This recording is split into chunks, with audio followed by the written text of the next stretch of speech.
Corona काल में lab technician का इम्पोर्टेंस हम देख चुके हैं। आज हम बात करेंगे अमेल्टा के सेक्रेटरी देवेंद्र प्रसाद जी से। देवेंद्र जी, आपका बहुत बहुत स्वागत है हमारे चैनल में आने के लिए। और शुरुआत करेंगे नौकरी के बारे में। सरकारी नौकरियों का बिहार में क्या हाल है, यह पूरी दुनिया देख चुकी है। अभी फिलहाल ही में आरआरबी एनटीपीसी में जो हंगामा हुआ, सरकार और स्टूडेंट के बीच में जो पत्थरबाजी हुई, सभी ने देखा। पुलिस रोड पर थी, स्टूडेंट भी रोड पर थे। इसी कड़ी में हम बात करेंगे लैब टेक्नीशियन के बारे में। लैब टेक्नीशियन की जो वैकेंसी है 1999 के बाद 2015 में आई, जो कि परमानेंट एम्प्लॉय होते हैं। देवेंद्र जी से आज हम ये जानेंगे कि इनकी एसोसिएशन इस बारे में क्या कर रही है। देवेंद्र जी, आपका बहुत बहुत स्वागत है। और शुरुआत आप। धन्यवाद सर जी। सभी चैनल को जो देख रहे हैं दर्शक हैं, उनको भी बहुत बहुत धन्यवाद। आपने जैसा कि कहा, सही बात है। मैं Devendra Prasad, AIMLTA all India medical laboratory technologist association Uttar Pradesh सचिव जी बिहार। 1999 के बाद बिहार सरकार में एक भी वैकेंसी नहीं आई परमानेंट, अस्थायी नियुक्ति आई ही नहीं। 2005 में लगभग 50 सीट का संविदा पर बहाली आया, 7 में कुछ सीट का आया, 8 में 680 का संविदा पर बहाली आया, जो 2010 में उस पर लोग संविदा पर लोग कार्यरत हुए। उसके बाद 15 में एक बहाली आई एसएससी से। एसएससी से जो बहाली आई, आपने बोला है केवल जॉब के लिए, इसलिए बहाली पर ही केवल बात करते हैं। जो 16 में जो बहाली आई, 15 में जो बहाली आई, उस पर 16 में एसएससी ने साक्षात्कार शुरू कर दिया। ठीक है। साक्षात्कार में जो संविदा पर कार्यरत कर्मी थे, कुछ लोगों को साक्षात्कार में नहीं बुलाया गया। उसका कारण था कि जब एसएससी बहाली ले रही थी, वो 2014 नियमावली के आधार पर ले रही थी। अच्छा। 2014 नियमावली में कुछ त्रुटि था, जिसके कारण सभी लोगों को काउंसलिंग में नहीं बुलाया गया। तो जो लोग आहत हुए, वो लोग कोर्ट चले गए। जी। कोर्ट जाने के बाद, कोर्ट में तो जानते ही हैं कि तारीख पर तारीख चलते रहता है, लंबे समय तक केस चलते रहा। और उसके बाद वो लोग जीत करके आए कि बैचलर को भी लिया जाए, इसलिए कि 16 में जो काउंसलिंग हो रहा था केवल डिप्लोमा के आधार पर हो रहा था। तो जो बैचलर कोर्स वाले थे, वो लोग चले गए कि हमें भी इसमें लिया जाए। कोर्ट ने डायरेक्शन दिया कि बैचलर और डिप्लोमा से मतलब नहीं है, जो बैचलर भी हैं वो भी लैब टेक्नीशियन हैं और स्किल उनके पास भी है, और इसलिए उनको भी ले लिया जाए। उसके बाद फिर से प्रक्रियाएं शुरू हुई, और प्रक्रियाएं के तहत फिर से कुछ त्रुटियां आ गई। उस त्रुटि के लिए फिर से लोग कोर्ट गए। अब इस कोर्ट जाने के बाद 2020 में फिर से कुछ दिशा निर्देश सरकार के द्वारा आया, कोर्ट के डायरेक्शन में, कि लोगों को लिया जाए, सभी लोगों को। उसके बाद फिर कुछ लोग उसमें छट रहे थे, फिर कुछ लोग कोर्ट चले गए। और 2021 में, मार्च 2021 में कोर्ट का डायरेक्शन आया माननीय उच्च न्यायालय का, कि संविदा पर कार्यरत जितने भी लोग हैं, उन लोगों को पहले ले लिया जाए, और जो सीट बचेगा उस पर फिर से जो लोग जो संविदा पर नहीं है, अब बाकी सीटों पर और लोगों को ले लिया जाए। ऐसा करके कोर्ट ने निकाल दिया। जी। अब कोर्ट का डायरेक्शन के बाद फिर सरकार यानी एसएससी एलपीए में चली गई। एलपीए का भी फैसला आ गया है 2 फरवरी 2022 को। अब इसमें भी जो फैसला आया है, इसमें 1100 कुछ लोगों का मेगा सूची बन के आया है जी। और हम सरकार से आग्रह करते हैं कि जितनी मेगा सूची बन के आई है उनको अति शीघ्र सरकार बहाल करे, ताकि 99 से कोई वैकेंसी आई नहीं है और हमारे कैडर के लोग अस्थायी नियुक्ति के लिए ललायित हैं, उनको जल्द से जल्द उनको ज्वाइन कराए सरकार और इस काम को पूरा करे। प्लस जो लोग संविदा कर्मी अभी भी नहीं आ पाए हैं उनके लिए भी सरकार तत्काल नीति संगत फैसला लेकर उनका भी अस्थायी करने का उपाय निकाले। जी।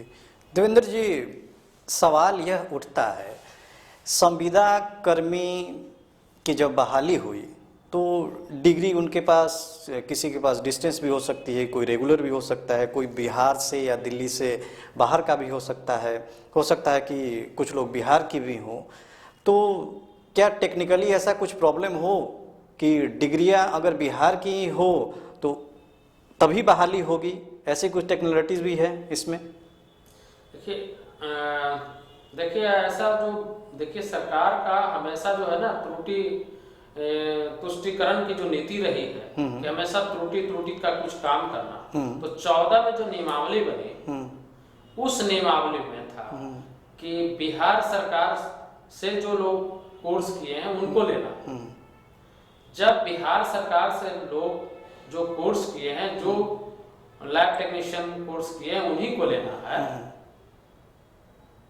तब 19 में उनको सुधार नहीं करना चाहिए था। लेकिन 19 के नियमावली में उन्होंने सुधार करके लाया कि देश में कहीं से भी किसी भी राज्य सरकार या संघीय सरकार से जो कोर्स किए हैं उनको लिया जा सकता है। तो ये तो हमेशा जो काम है सरकार का, जो नीति निर्धारक लोग हैं उनको आम जनता को ज्यादा से ज्यादा कैसे बेनिफिट दें और ज्यादा से ज्यादा उसमें अवरोध नहीं आए, इस टाइप का नीतिगत फैसला लेना चाहिए। और नीतिगत फैसला सरकार का नहीं रहने के चलते ही वैकेंसियां लेट होती है। और जो बात समझिए कि जो वैकेंसी 15 में निकली और अभी तक भी पूरा नहीं हुआ, अभी भी प्रक्रिया में है। अभी भी हमारे बच्चे जो 1168 का जो हमारे बच्चे नहीं कर सकते हैं, सब अब बूढ़ हो गए हैं, इतना दिन से काम कर रहे हैं तो सब बूढ़ हो गए, बच्चे नहीं रह पाए। अब बात समझिए कि जो लैब टेक्नीशियन काम कर रहे हैं इतना दिन से, उनका भी अभी कोर्ट कचहरी करते करते अभी तक इतना समय निकल गया। अब जिनका तो हो रहा है उनको भी जल्दी ज्वाइन करा दे सरकार, और जिनका नहीं हुआ उसके लिए कोई उपाय निकाले। इसलिए इतना दिन काम करने के बाद अब बुढ़ारी में कहाँ जाएंगे? अब उनको अगर अवैध कर दिया जाए, बात समझिए, संविदा पर जो लोग कार्य कर रहे हैं उसी सरकार संविदा पर जो लोग कार्य कर रहे हैं वो वैध, और अस्थायी नियुक्ति की जो बात आती है तो अवैध हो जाते हैं। ये कैसी बात है? सरकार की कैसी नीति है? हमको समझ में नहीं आता है कि सरकार जब संविदा में वो काम करते हैं तो सीबीसी का रिपोर्ट अच्छा बनाएंगे, और अस्थायी नियुक्ति करने के बाद जब रिपोर्ट बनाएंगे सीबीसी का तो स्किल उनके पास खत्म हो जाएगा। तो एक बात सरकार को सोचना चाहिए। हमने तो जो हमारे अपर मुख्य सचिव हैं बिहार के स्वास्थ्य के, उनको भी हमने 23 जुलाई को बात किया था और हम बोले कि सबको विभाग को सब नीतिगत एक निर्णय लेकर के जितने संविदा कर्मी हैं और उनको एक ये जो 1772 की वैकेंसी है, इतने लोग भी नहीं हैं और उसमें जो संविदा से बाहर वाले लोग भी आए हैं सबको भी मिला दिया जाए तब भी वैकेंसी उसमें बच जाएगी। इनको आप नीतिगत एक फैसला लेकर के कर लीजिए। और उसके बाद जो आशा में बैठे हुए छात्र हैं, बहुत सारे अभी छात्र हैं, है ना, 2-3 हजार छात्र ऐसे हैं जो रेगुलर कोर्स करके बैठे हुए हैं, उनको मौका नहीं मिल रहा है, इसलिए कि संविदा कर्मी का हो नहीं रहा है और वो कोर्ट कचहरी में उलझे हुए हैं। तो पूरी वैकेंसी फंसी हुई है हमारी, और जिसके चलते दिखते पर दिखते हैं। आप बात समझिए कि लैब टेक्नोलॉजिस्ट नहीं रहेगा तो कैसे आप डायग्नोसिस कर पाएंगे। समझ सकते हैं, चिकित्सा जगत का मेरुदंड पैथोलॉजी है और उसके मेरुदंड हमारे लैब टेक्नोलॉजिस्ट हैं, उनके बिना तो कुछ भी नहीं होना। तो जनता को राहत कैसे मिलेगी? इतनी इंफ्रास्ट्रक्चर, इतने सारे स्टाफ, सब कुछ करने के बाद भी जब डायग्नोसिस नहीं होगा तो ट्रीटमेंट संभव ही नहीं है। अमल्टा के सचिव सरकार पर यह भी आरोप लगा रहे हैं कि 1999 से लेकर और ये 2022 आ गई, अभी तक कोई भी परमानेंट एम्प्लॉय की भर्ती नहीं हुई है। लेकिन 2015 में कुछ सीटें जो निकली हुई थी उन पर इनका कहना है कि जो पुराने संविदा पर जो लोग हैं उनकी एक उम्र भी हो गई है, उनको प्राथमिकता दिया जाए और उनको जॉब में ले लिया जाए। उसके बाद भी बहुत सारी सीटें बची रहेंगी। लेकिन मज़ेदार बात बोलिए और आश्चर्यजनक बात यह है कि सरकार और पॉलिसी मेकर इस बात पर अड़े हुए हैं कि कभी वो कहते हैं कि नहीं, ये जो डिग्री वाले जो लोग हैं उन्हीं को जॉब मिलेगी, फिर ये निकालते हैं नोटिफिकेशन कि नहीं, जो बिहार में जो लोग ये डिग्री लिए हैं लैब टेक्नीशियन के या उनसे एफिलेटेड जो कॉलेज है वही लोग इस जॉब को के लिए अप्लाई कर सकते हैं। फिर नोटिफिकेशन उनके बाद आता है कि नहीं नहीं, अभी जो डिस्टेंस एजुकेशन के लोग हैं, जिस जो लैब टेक्नीशियन का पूरा कर चुके हैं कोर्स, नहीं, उनको नहीं लिया जाएगा। इसके पहले के नोटिफिकेशन में अगर देखा जाए तो इसका कोई जिक्र नहीं था। यानी देवेंद्र जी, कुल मिला जुलाकर कहीं बात यह तो नहीं कि सरकार चाहती ही नहीं हो कि किसी की वैकेंसी पूरी हो। क्या कहना है आपकी इस पर? देखिए, बात है ना कि सरकार चाहे तो सारा काम कर सकती है। जैसे डिस्टेंस की बात आ रही है, डिस्टेंस चला रहा है यूजीसी के तहत, अगर है डिस्टेंस तो सरकार ने 2008 से जो इतने भी डिस्टेंस वाले को संविदा पर रखा तो सर्टिफिकेट का उनका सत्यापन कराया। उस समय तो सरकार का ही आदेश था, तो उनको समझना चाहिए था कि ये संविदा पर है तो इनसे हम काम नहीं ले, तो इतना दिन से काम नहीं लेना चाहिए था। अब बताइए, जो 10 साल 15 साल से काम कर चुके हैं उनको आज हटा दिया जाए तो ये तो उनके लिए बहुत ही काला पानी का बराबर होगा। तो ये तो सरकार की तुष्टिकरण नीति है। आप बात समझिए, एक तरफ बोला जाता है कि कोविड काल में लैब टेक्नोलॉजिस्टों ने, है ना, कोरोना वॉरियर का फर्स्ट लाइन कोविड वॉरियर का सम्मान उनको मिल रहा है। बिल्कुल। और बात समझिए कि यहाँ हमारे लैब टेक्नोलॉजिस्ट पस्त हैं और सरकार जो है इस पर कुछ काम नहीं कर रही है। यानी सरकार मस्त है और लैब टेक्नोलॉजिस्ट पस्त है।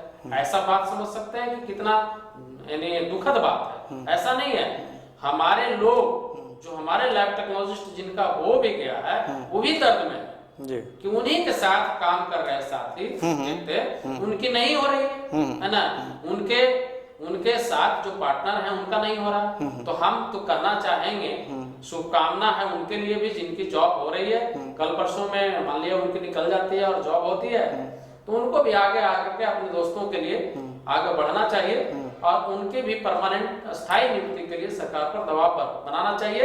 यानी जिनका हुआ है उनके लिए शुभकामना है। सरकार को संदेश है कि उनको जल्द से जल्द ज्वाइन कराएं और उनसे आग्रह भी है कि जो साथी उनके नहीं आ पाए हैं किसी कारण से, सरकार के तुष्टिकरण नीति के कारण सरकार पर दबाव बना करके और सब मिल करके सरकार पर दबाव बनाए ताकि उनकी भी अस्थायी नियुक्ति हो जाए, ताकि इस समस्या से ही निजात हो जाए कि एक दूसरे को लड़ा करके सरकार जो बीच का काम कर रही है गड़बड़ काम, कभी वो चिट्ठी करके अपने में ही हमारा लैब टेक्नोलॉजिस्ट लड़ रहे हैं, एक गलत बात है। और इस सरकार का इसमें दोष है कि सरकार एक टाइप मानदंड बनाए, एक रेगुलाइजेशन करे कि कैसे करना है, तो एक काम होगा, सब सही होगा जब सरकार की नीतियां और उनका इच्छाएं सही रहे। दर्शकों को मैं बता दूं कि लैब टेक्नीशियन में भी कई गुट हैं। गुट इस तरह के हैं कि किसी ने बैचलर डिग्री की है, किसी ने डिप्लोमा डिग्री की है, किसी ने डिस्टेंस की डिग्री की है। अब सरकार ने इस तरह की नीतियां ला रखी हैं जिसके अनुसार ये गुट भी आपस में लड़ रहे हैं। देवेंद्र प्रसाद जी की लैब टेक्नीशियन की अपनी सोसाइटी है, इनका जो ऑर्गेनाइजेशन है, ये सारे लैब टेक्नीशियन के लिए काम करते हैं, ये किसी गुट को समर्थन नहीं करते हैं।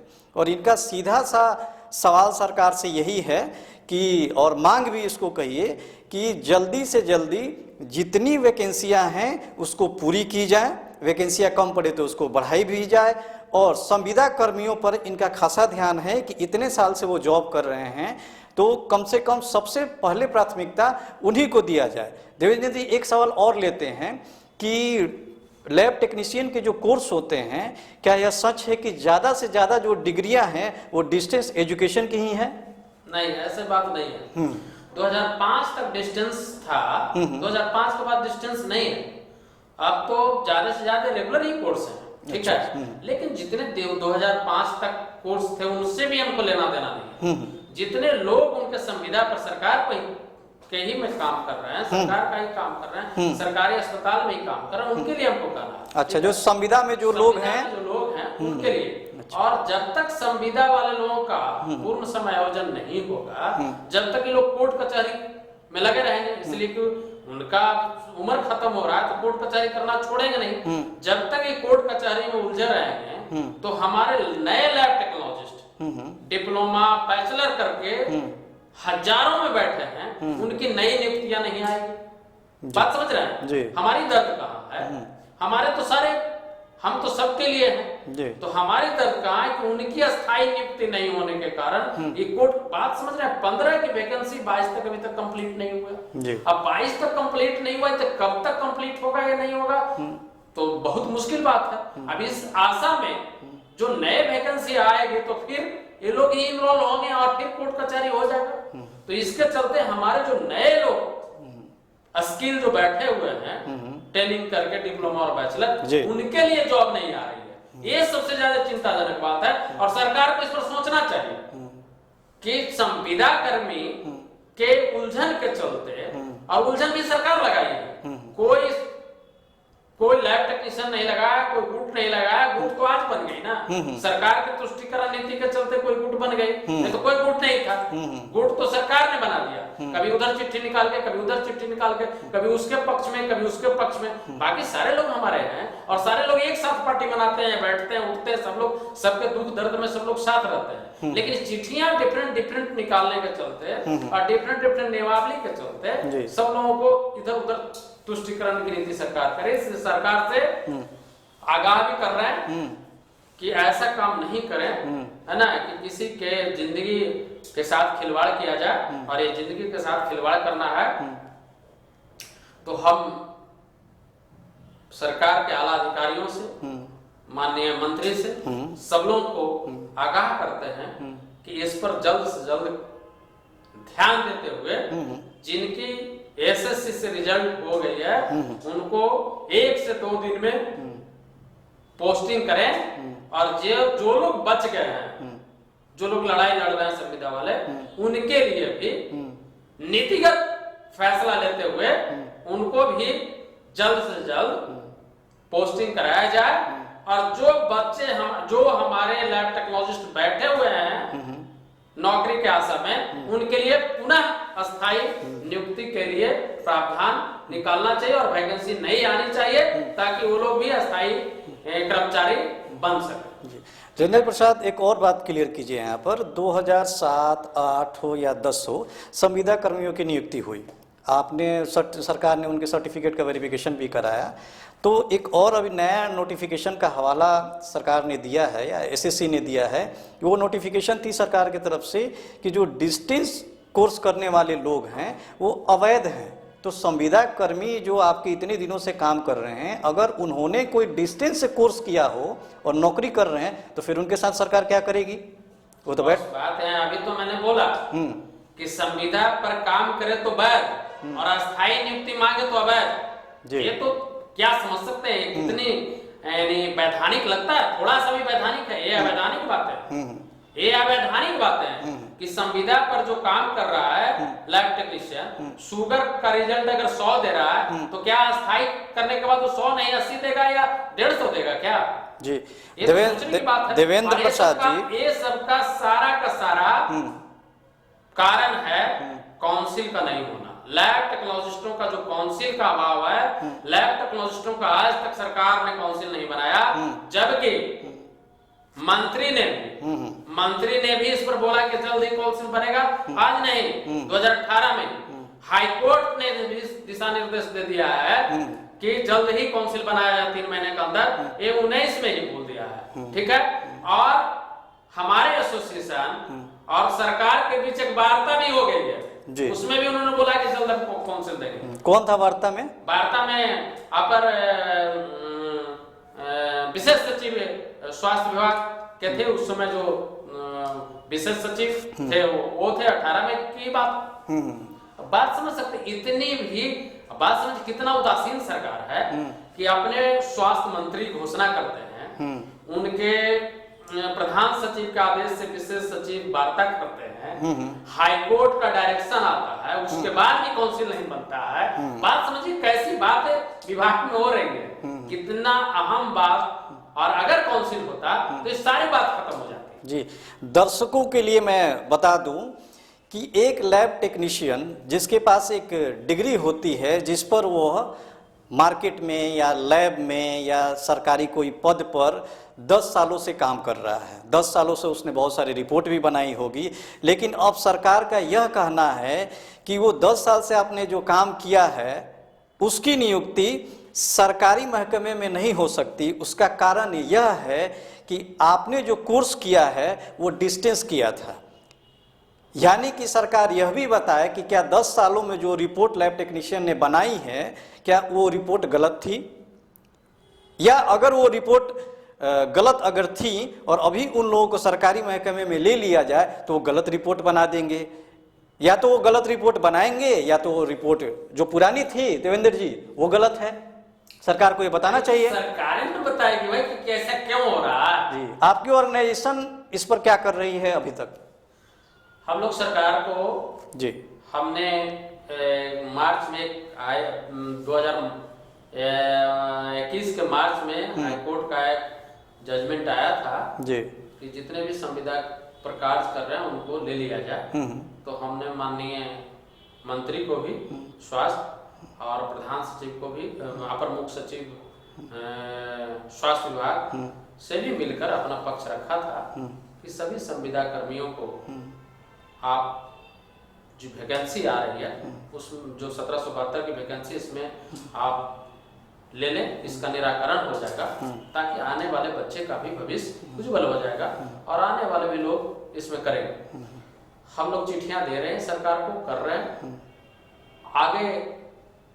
कल भी हमारी मंत्री से बात हुई है इस पर कि नीतिगत फैसला लेने का विषय है। बात आपका भी कहना बिल्कुल सही है कि डिस्टेंस तो डिस्टेंस ही है, लेकिन इतना दिन लोग काम कर चुका है, उस पर सरकार को नीतिगत फैसला लेना पड़ेगा।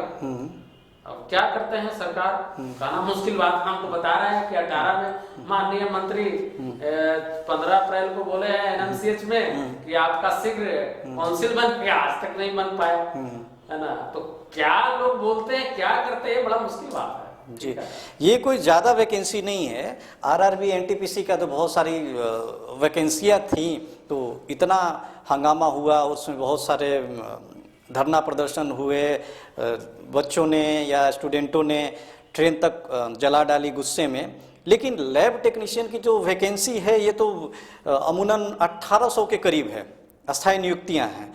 उस 1800 की नियुक्तियां में सरकार सफल नहीं हो पाती है, उसके बाद में अमेंडमेंट होती है उसके नोटिफिकेशन में, तो आरआरबी और एनटीपीसी में क्या होगा इसका अंदाज़ा आप लगा सकते हैं। खैर, हम लोगों को आरआरबी एनटीपीसी में अभी जाना नहीं है उस मुद्दे पे, अभी लैब टेक्नीशियन के ही मुद्दे पर रहते हैं देवेंद्र जी। देवेंद्र जी, अब बताइए कि ये फैसला कब तक आ जाएगा? 1999 से लेकर 2022 तक तो आपने कोई सरकारी जॉब दी नहीं, आपको क्या लगता है कि क्या सरकार जल्द से जल्द इस स्थिति से को संभालेगी और जल्दी से सबकी वैकेंसी पूरी करेगी? बस पहले जितना लोगों का रिजल्ट आ गया है उन को ज्वाइन करने देते हैं, ज्वाइन कर लेते हैं।